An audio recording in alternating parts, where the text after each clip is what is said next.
हर दिन शाम को 7 बजे तुम डिप्रेशन में आ जाओगे। भीष्म पितामह को मारना है, शिखंडी को लाके सामने खड़ा कर देना है। सारा कंपटीशन मेंटल और फिजिकल हेल्थ का गेम है सारा। 24 घंटा किताब ही लिए पड़ा रहता है, पढ़ लिए जितना पढ़ना था। एक हाथ टेढ़ा हो जाएगा, एक आंख ऐसे दब जाएगी तुम्हारी, इससे बड़ा कोई फॉर्मूला ही नहीं।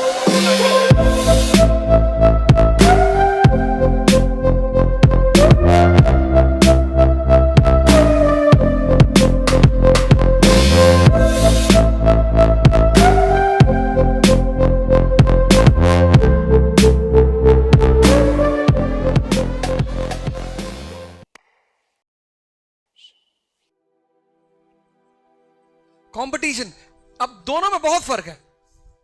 एजुकेशन क्या करेगी? समझदारी पैदा करेगी, साहस पैदा करेगी, क्यूरियोसिटी, जिज्ञासा पैदा करेगी। Education is different, competition is different. दोनों के काम अलग अलग हैं, दोनों को मिक्स मत करना। अक्सर तुम दोनों को मिक्स कर देते हो, अक्सर तुम दोनों को मिला देते हो कि पढ़ रहे हैं, पढ़ना है ही नहीं, पढ़ लिए जितना पढ़ना था। एजुकेशन युद्ध है। मैं तुमको बहुत बड़ा एग्जांपल देता हूं, सॉरी, कंपटीशन। तो एजुकेशन का काम क्या है? एजुकेशन का काम है तुम्हारे अंदर जिज्ञासा पैदा करना, क्यूरियोसिटी। एजुकेशन का काम है तुम्हारे अंदर समझ पैदा करना, अंडरस्टैंडिंग। एजुकेशन का काम है तुम्हारे अंदर साहस पैदा करना, डेयरनेस। ये सब एजुकेशन का काम है। और अगर ये सारी चीजें पैदा हो गई तो भगवान की स्थिति में आ जाओगे। Example, doctor B.R. अम्बेडकर, उससे बड़ा कोई एग्जाम्पल ही नहीं। अब की बार 14 अप्रैल को उनका बर्थडे जब आएगा तो एक दूसरे को किताब गिफ्ट करना, उस पर लिखना बाय डॉक्टर B.R. अम्बेडकर, फिर किसी को गिफ्ट कर देना। क्योंकि उनके हाथ में हमेशा क्या होता है? किताब होती है। उस आदमी ने अपनी तकदीर बदली किसके बल पे? किताबों के बल पे। तभी तो उन्होंने कहा शिक्षा शेरनी का दूध है। अगर शिक्षा तुम्हारे अंदर ये सारी चीजें पैदा कर ले गई, देखो उन्हें समझना है, धर्म को समझना है क्या है धर्म। समझ तो इतनी ज्यादा है उस आदमी के अंदर। साहस कि नहीं मानता, मैं पुरानी परंपरा रीत रिवाज नहीं मानता, जाओ जो करना है कर लो। साहस नहीं है। तो फिर उस आदमी ने पूरी दुनिया में जितने लोग परेशान थे, जाति नहीं, सिर्फ दलित परेशान है, ब्राह्मण नहीं परेशान है, मुसलमान नहीं परेशान है, तो दुनिया में जितने भी लोग परेशान हैं, सबके लिए डॉक्टर अंबेडकर ने कहा कि अगर तुम अपनी परेशानी से बाहर निकलना चाहते हो तो ज्ञान को पकड़ लो, सबसे प्यारा रास्ता है।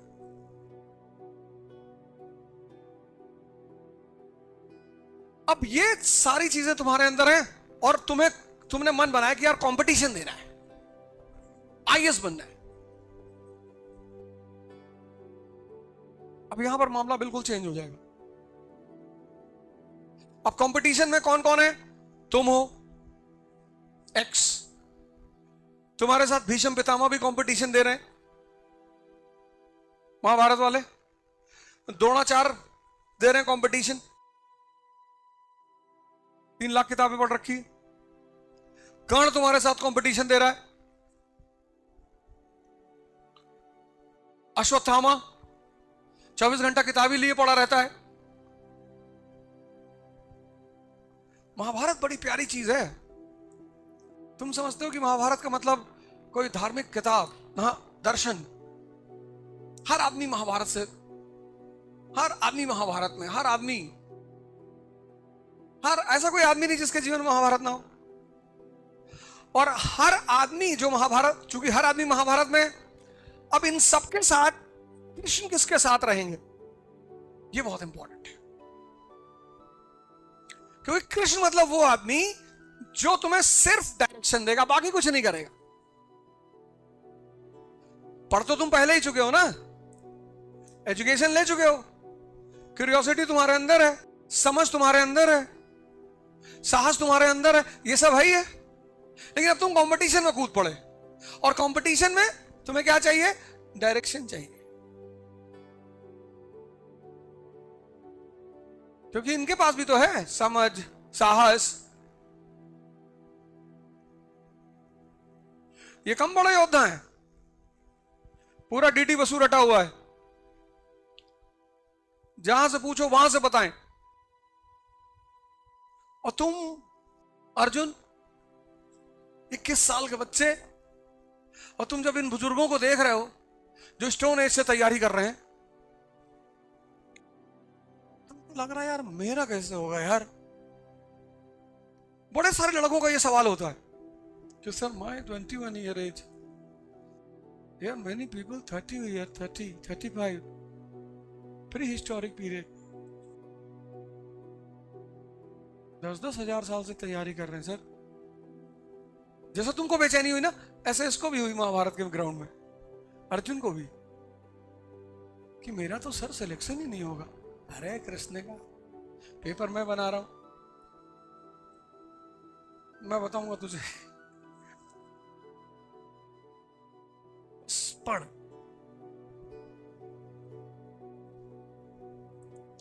कोई भी कंपटीशन हो, कोई भी, तुमको अगर एक आदमी मिल जाए जो तुम्हें दिशा सही दे दे, बता दे कि करना क्या है, तो तुम्हारे जीतने की संभावना बढ़ जाती है। पढ़ना नहीं है, अब क्या पढ़ना, ग्रेजुएशन कर लिए, पोस्ट ग्रेजुएशन कर लिए, आईआईटी करके आए हो, आईएम के प्रोडक्ट हो, फिर पढ़ोगे आगे यहां बैठ के? तो तुम्हें सबसे पहला काम क्या करना है कि उस युद्ध के मैदान को समझना है।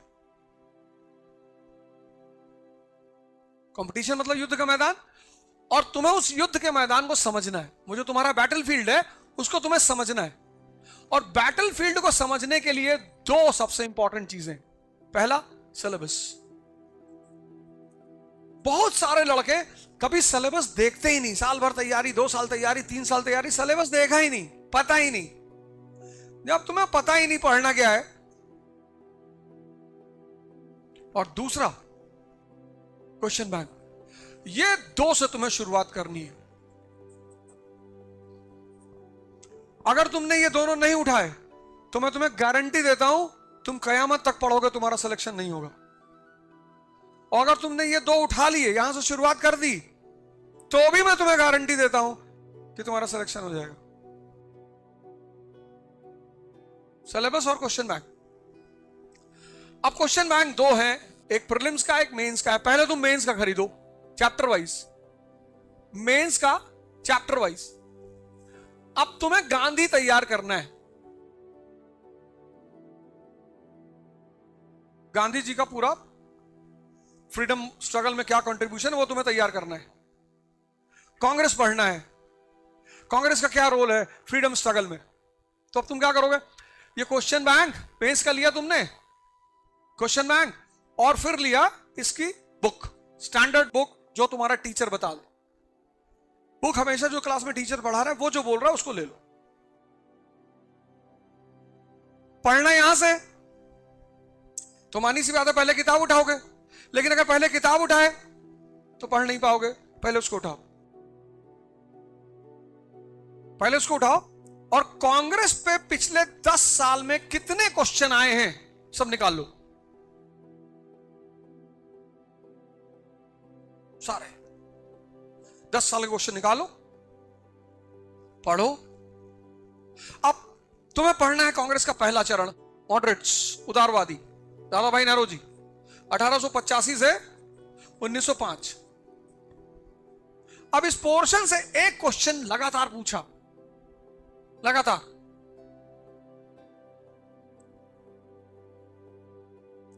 Moderates face of Congress was a failure. जो उदारवादी फेस है कांग्रेस का वो असफल फेस है, पॉलिटिकली फेलियर है। अब तुम्हारे दिमाग में बैठ गया कि अच्छा, पढ़ते वक्त ये पता करना है कि फेलियर है ये लोग, पॉलिटिकली ये फेल है, इनको सरकार ने कुछ नहीं दिया। अब ये तुम्हारे दिमाग में बैठ गया कि क्या क्या पता करना है, क्या फाइंड आउट करना है? जब मैं कांग्रेस चैप्टर पढ़ूंगा तो मुझे फाइंड आउट क्या करना है? तो फाइंड आउट यही करना है कि कांग्रेस जो पहला चरण है मॉडरेट का, वो चरण राजनीतिक रूप से असफल है। अब तुमने कांग्रेस की हिस्ट्री पढ़नी शुरू की 1885 से 1905, तो जब तुम पढ़ोगे तो तुम देखोगे कि कांग्रेस कब बनी? 1885 में। 1892 का अधिनियम आया, एक्ट ऑफ 1892। किसकी दबाव की वजह से आया? इनकी दबाव की वजह से आया। नहीं आया? आया। वेल्बी कमीशन इनके दबाव की वजह से आया। ये बार बार कह रहे थे ना, drain of wealth, drain of wealth, drain of wealth.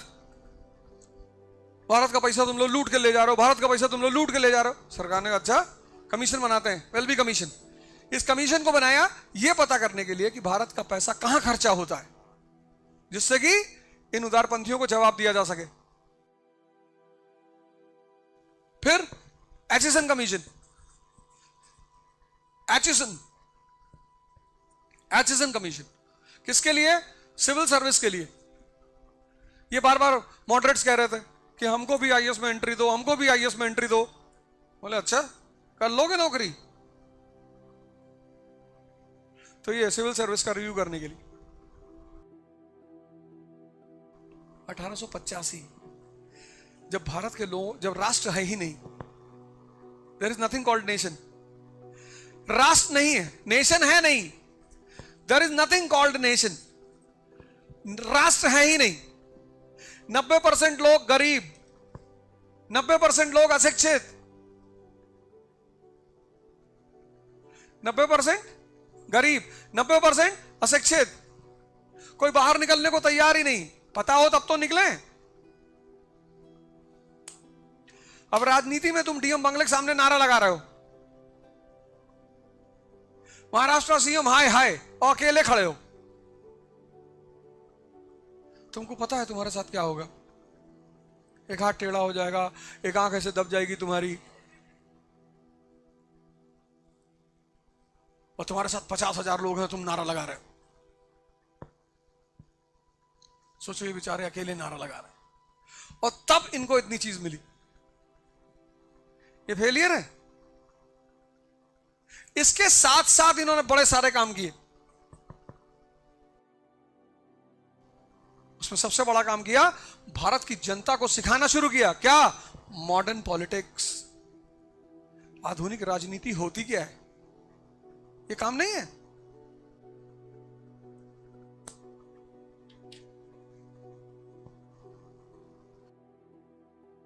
Competition. सबसे पहला कंपटीशन में काम क्या होता है? क्या होता है?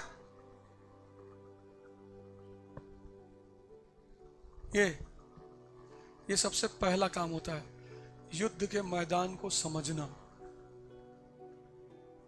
कहां से समझोगे?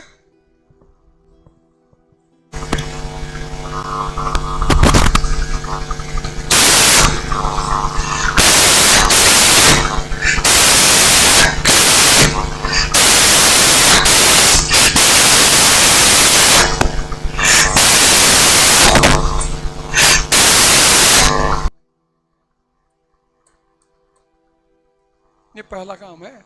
90% लोग नहीं करते, करते ही नहीं, करते ही नहीं। मैंने तो देखा लोग मिलने आते हैं, 4 साल से तैयारी कर रहे हैं। अंशौल देखे मेंस का? नहीं सर, नहीं। सऊदी ले जाएंगे, ऊंट के पीठ पे बैठा दौड़ाएंगे तुमको। 4 years I am preparing for 4 years। 4 नहीं, तुम 400 ईयर से तैयारी करोगे तो कुछ नहीं होगा तुम्हारा। तुमको पता ही नहीं क्या पढ़ना है और कैसे पढ़ना है। No sir, I have done 3 coaching, you do 300 coaching. अब रावण को कहीं भी मारो, जब तक तुम उसकी नाभि में नहीं मारोगे वो मरेगा? नहीं मरेगा। भीष्म पितामह को मारना है, शिखंडी को लाके सामने खड़ा कर देना है, बस सिंपल। भीष्म पितामह अपना वेपन रख देगा, कहेगा हम लड़की का सामने हाथ वेपन नहीं उठाता है। हाँ, यही तो हम चाहते हैं कि तुम रखो, तब मारे तुमको। तुम्हारे हाथ में वेपन रहेगा तब तो मार ही नहीं पाएंगे, पहले तुम्हारा वेपन रखवाएंगे। लॉर्ड कृष्णा ने कहा कि शिखंडी को सामने खड़ा कर दिया, हो गया काम।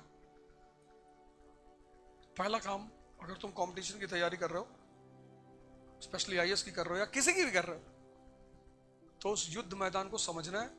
और युद्ध मैदान को समझने के ये दो रास्ते हैं। पहला रास्ता है सिलेबस, और दूसरा रास्ता है, दूसरा जो काम तुम्हें करना है कंपटीशन के लिए।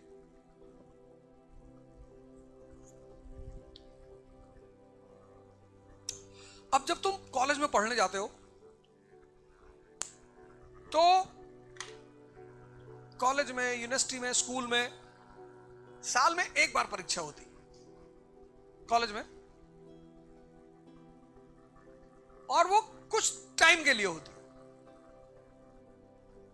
जैसे तुम्हारा परीक्षा का डेट आ गया 15 मार्च से 10 अप्रैल, तो तुम सबसे पहले क्या देखोगे कि परीक्षा खत्म कब हो रही है? 10 अप्रैल। तुम सुकून की सांस लो, या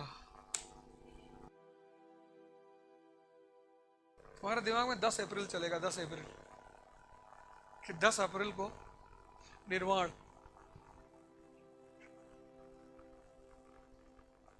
लेकिन आईएएस की परीक्षा में लास्ट डेट नहीं होती, तो तुम 10 मार्च से 15 अप्रैल, 15 मार्च से 10 अप्रैल तुम्हारी परीक्षा है, तो तुम 14 मार्च से ही पढ़ोगे। ये हम सब ने किया है। कॉलेज वॉलेज में कोई साल भर नहीं पढ़ा है, लेकिन यहां पर डे पढ़ना है, एवरी डे, 365 दिन रेगुलरिटी। ये एक सबसे खतरनाक पहलू है इस कंपटीशन का, रेगुलरिटी।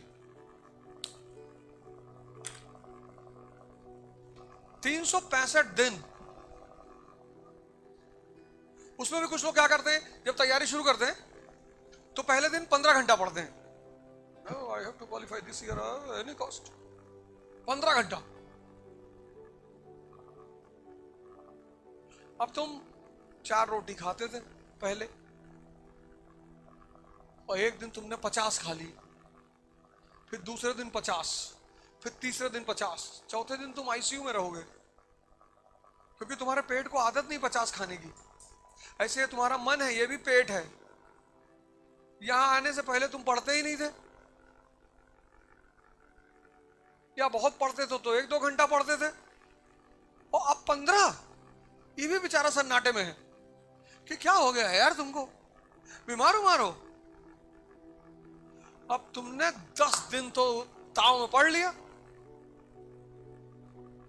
11 बजे किताब देखने की इच्छा नहीं हो रही है, पढ़ना तो बहुत दूर, देखने की इच्छा नहीं हो रही, देखने की। 90% लोगों के साथ होता है ये। दिल्ली आते हैं, बहुत ताव में आते हैं, चश्मा वश्मा लगा के, ऐसे हिंदू हाथ में लिए हैं, न्यूज़पेपर, बाल वाल एकदम कायदे से, और चश्मा वश्मा लगा के, और बहुत सीरियस एटीट्यूड में। और शुरुआत के दिनों में एक दूसरे से डिस्कशन करते हुए कि यूक्रेन या जेलेंस्की, क्या जेलेंस्की, नॉट गुड जेलेंस्की। आता तो कुछ है नहीं, पर 4 बार जेलेंस्की तो बोलना है ना। अगर तुम्हें रेगुलरिटी बनाना हो, मैं तुम्हें एक फॉर्मूला बता देता हूं, शानदार फॉर्मूला, आज तक मिस नहीं हुआ।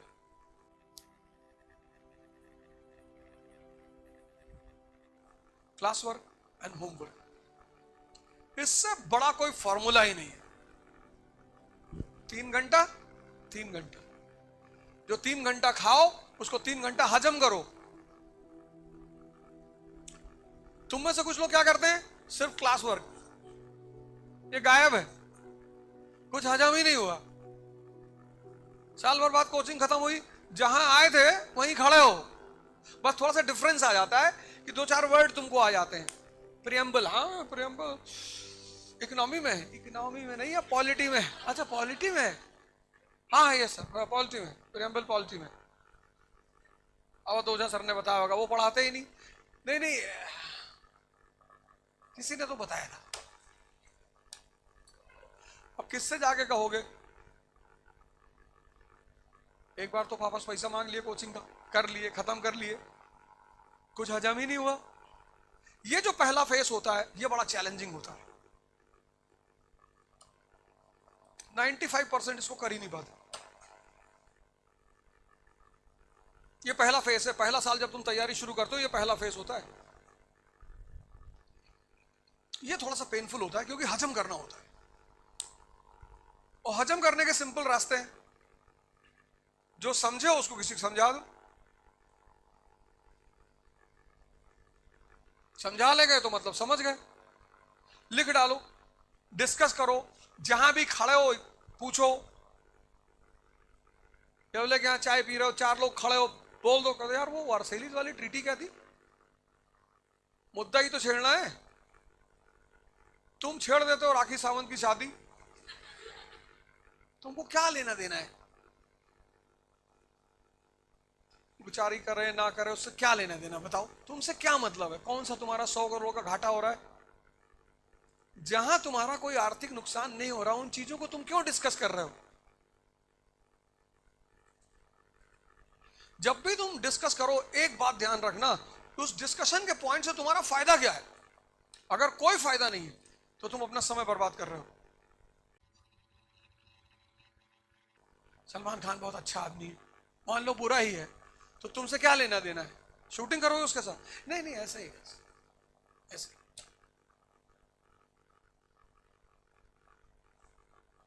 वो जो तुम मुद्दे उछालते हो ना बाहर, चाय पीते वक्त, खाना बनाते वक्त, वो मुद्दे बहुत प्यारे होने चाहिए।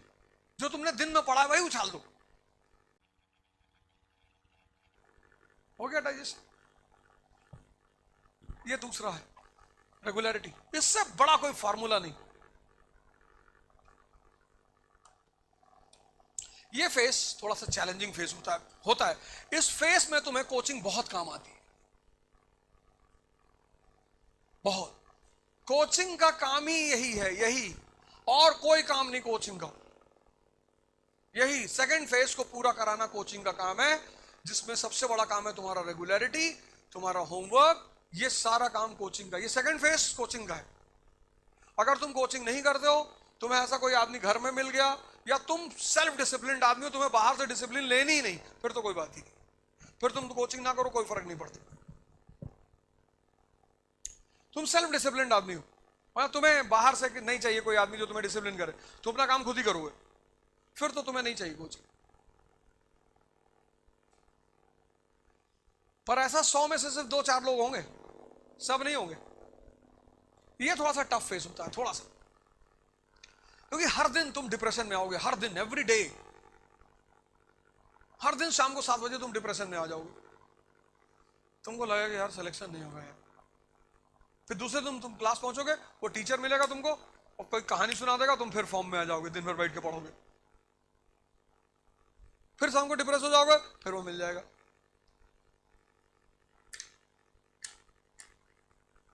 और हमारे जैसे टीचर मिल गया फिर तो एयर गन पकड़ा दिया तुमको कि चला 15-20 बार मार निकाल के, और ताव में आ गए। 10-12 गुब्बारे कमरे में मान लिए उड़ा रहे हैं, ये इसको मारे, इसको मारे, ये बगल वाले चाचा हैं बहुत गाली देते हैं, मारे काम से। एंटरटेनमेंट होना चाहिए लाइफ में, एंटरटेनमेंट होना चाहिए। वो तुम कैसे करोगे तुम डिसाइड करोगे। गुड्डू फोटो लगा ली, 4-5 गोली सुबह उठकर मार दिए, थोड़ा सा सुकून कलेजे को मिला। माफ जिंदगी में किसी को नहीं करना है, क्योंकि ये भगवान की क्वालिटी है, रहीम वही है। हम तो अवध हो जाएं, हम कहां हैं। माफ नहीं करना है किसी को, बस राइट टाइम आने का इंतजार करना चाहिए। और वो जो इंतजार है वो बड़ी मजेदार चीज है। कुछ लोग होते हैं रोते रहते हैं, बताएंगे, बताना क्या है। दुनिया में दो ही चीज का मजा है, एक शोषण होने का जब तुम कमजोर हो, शोषण हो रहा है, तुमको मजा आ रहा है, तुम सामने वाले से करो और करो भैया। जिस दिन सत्ता तुम्हारे हाथ में पहुंची तुमने शोषण करना शुरू कर दिया। बस दो ही मजा है, एक होना, लेकिन पता होना चाहिए कि हो रहे हैं, और दूसरा करना। अब तुम तैयारी कर रहे हो, कोई आदमी आके तुमसे डेली कह रहा है सिलेक्शन तुम्हारा नहीं होगा, कितना यहाँ, जब कोई कहता नहीं होगा यहाँ कितना दर्द होता है। तो फर्स्ट रैंक आ गई आईएएस में, और वही आदमी भाग कर आया सबसे पहले तुम्हारे पास, और तुमने उससे कहा कि भाई तेरी शक्ल जो है ना डॉबरमैन की तरह है। फिर वो भी मुस्कुरा रहा है कि बड़ी वाली बुआ भी यही कहती है भैया। ये फेस थोड़ा सा चैलेंजिंग है, थोड़ा सा। ये इसी फेस में 90% लोग तैयारी से बाहर हो जाते हैं। अच्छा, एक तो ये वाला फेस करते नहीं है, ये वाला, ये वाला तो वैसे ही डिस्टर्ब रहते। बाजार निकले, सदाशिवपेट में घूम रहे हैं, 3 लड़के बात कर रहे हैं कि यार इस बार जो है 40 क्वेश्चन आए थे एचएन मल्होत्रा से। एचएन मल्होत्रा? वे बगल में खड़े हो गए, सीरियसली सर, ये कौन सी किताब है पॉलिटी की नई किताब है।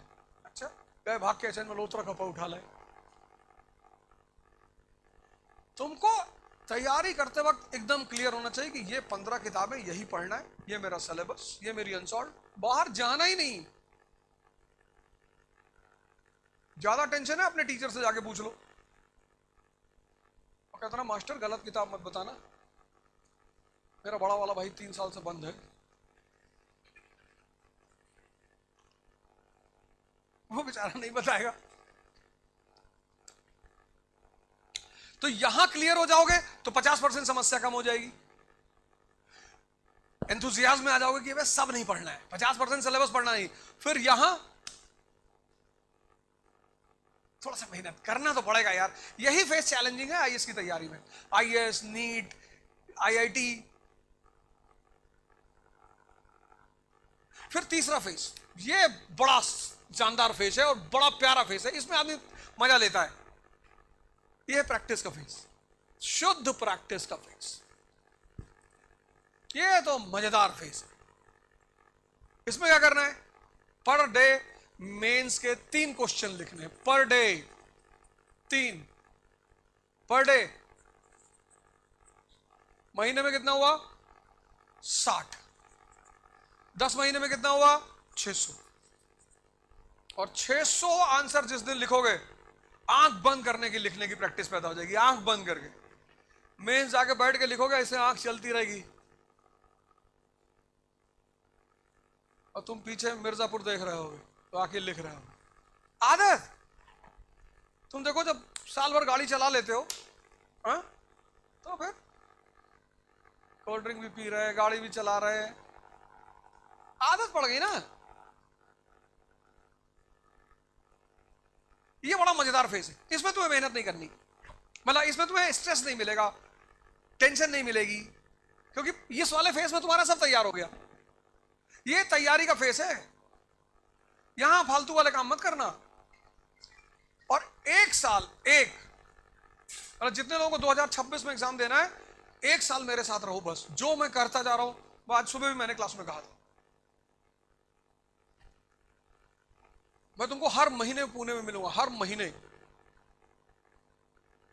और जो 2-3 चीजें मैंने बताई हैं, वो जो दूसरा टीचर आएगा उसको बोलना है कि सर आप टेंशन मत लो सर, क्वेश्चन दे दो हमें बस, या क्वेश्चन भी तुम ही निकाल लो उस टॉपिक का, उससे कह दो सर इस क्वेश्चन का मॉडल आंसर दे दो सर, कल लाके दे देना सर। मतलब टीचर को तुम मिनिमम बॉदरिंग करो, उसे भी लगे यार कि लड़के परेशान नहीं कर रहे।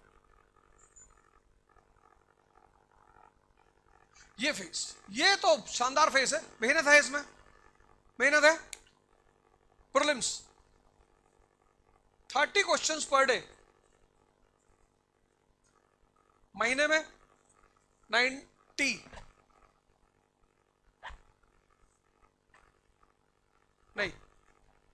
900, 10 महीने में 9000।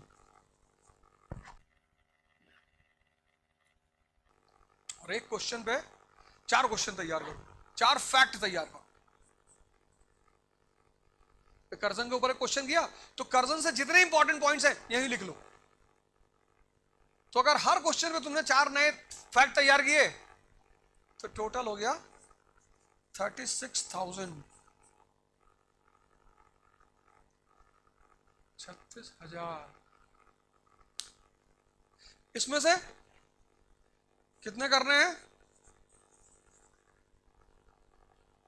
60 प्रीलिम्स वाले थे।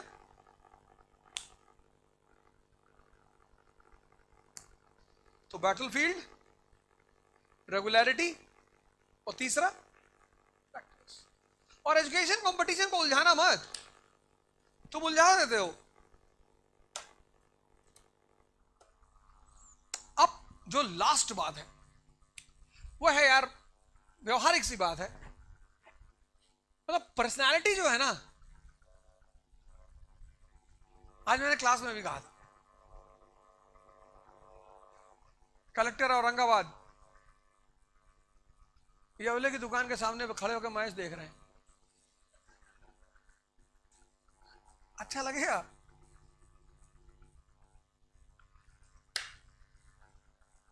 तुम बस सोच के देखो, एसएसपी लातूर जेसीबी खुदाई चल रही, वहां खड़े हैं 2 घंटा, ये गहरा खोद रहा है, जेसीबी बैक हो रही है, उसको बैक करवा रहा है, और ले ले, आ ले, पीछे ले ले, लाइट राइट दबा ले। स्टेडियम में बैठ के मैच देख रहे हैं 5 घंटा 6 घंटा, ताली बजा रहे। अधिकारी हो यार, मुंबई में रहोगे, पुणे में रहोगे, मैच तो होगा ही, पूरी पूरी टीम को बुला लेना अपने ऑफिस में, सिक्योरिटी प्रोटोकॉल तुम्हारे पास होगा, बुला लेना। शर्मा सर आओ जरा यार ऑफिस, आ रहे सर। सिक्योरिटी क्लियरेंस तो तुम्ही को देना, नहीं तो मैच कहां होगा? तुमने कह दिया थ्रेड टुडेज मैच, थ्रेड आज ना हो पाएगा। ये जो मर रहे हो, पढ़ाई कर रहे हो, ऐसे ही तो तुमको अपने आप को रिफ्रेश करना है, तो लिटरेचर पढ़ो। लिटरेचर में सटायर, हंसोगे बैठ के तुम। मराठी हो तो मराठी में एक से एक सटायरिस्ट है। सटायर मतलब व्यंग, जिसको तुम पढ़ोगे तो हंसी आएगी। ऐसा अगर हिंदी में पढ़ना चाहते हो मैं तो बता सकता हूं, पराग दरबारी, हरशंकर परसाई, बहुत बड़े सटायरिस्ट हैं हिंदी में, मतलब व्यंग सटायर। पढ़ते पढ़ते ऊब गए, 2-4 पेज पढ़े, हंसने लगे, हाँ हंस रहे, रिलैक्स हो जाओगे, ये मन की नसें खुल जाएंगी। कभी मन का मूवी देख लिया। एक गेम कोई जिंदगी में कोई भी, स्विमिंग तो बेस्ट है, मतलब हर तरह से सूटेबल है। और पुणे में तो बहुत सारी जगह है।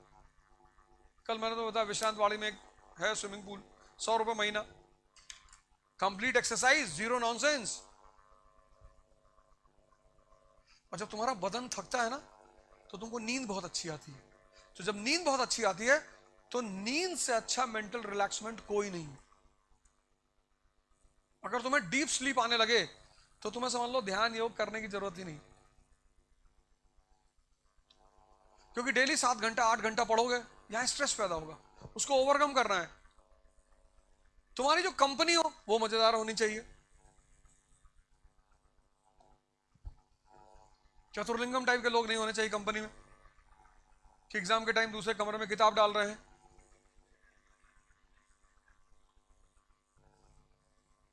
अपने मेंटल और फिजिकल हेल्थ का बहुत ख्याल रखना है। सारा कंपटीशन मेंटल और फिजिकल हेल्थ का गेम है सारा। म्यूजिक बड़ी प्यारी चीज है, लिटरेचर, स्विमिंग नहीं है, बैडमिंटन खेल सकते हो, खेल लो 2 गेम, पूरी शरीर शांत। दुर्योधन टाइप के दोस्त नहीं रखने, शकुनी उगनी टाइप के। ये 4 काम कर लो। पहला काम, बैटलफील्ड को समझ लो। दूसरा काम, रेगुलरिटी। और जिसको भी पूना आना है, जो उसको भी लगता है कि 26 का एग्जाम बहुत कायदे से देना है, तो मेरी गार्जियनशिप में दे सकता है। प्रैक्टिस और पर्सनालिटी, ये 4 काम पे तुम 4 चीजों पे काम कर। ये वाला बस थोड़ा सा पेनफुल है, ये वाला है, ये इसी में 95% लोग गेम से बाहर हो जाते हैं यहीं पे। ये तो कभी कर ही नहीं पाते, यहीं बाहर हो जाते हैं। 15 दिन नहीं पढ़े, 20 दिन नहीं पढ़े, खत्म।